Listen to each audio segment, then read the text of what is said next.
muy poquito nos han hecho 2 goles, porque creo que ha sido más desatenciones nuestras que virtudes del rival, pero bueno, el rival también juega. Hemos empezado el segundo tiempo y como tú dices, hemos rechazado un balón, lo hemos puesto dentro, después nos hemos confiado y ahí un jugador por banda nos ha ganado la espalda y ha puesto el balón adentro para el primero, y después en el segundo gol que nos han hecho, cuando el partido creo que estaba controlado porque estábamos jugando todo el tiempo en la cancha del rival, bueno, ha llegado el empate, pero obviamente sabemos que tenemos que siempre hay aspectos que mejorar, pero bueno, quiero destacar por encima de todo las ocasiones generadas y sobre todo que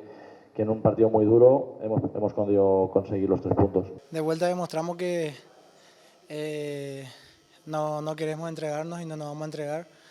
Esto sabemos que va a ser así, todos los partidos para nosotros va a ser una final y lo trataremos de afrontarlo de la mejor manera. Hoy de vuelta lo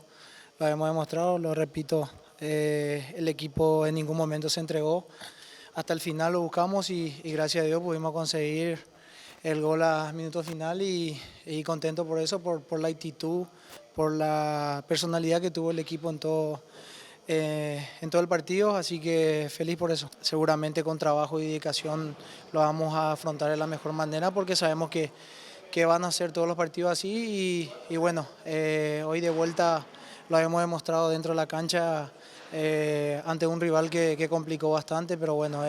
contento por el triunfo.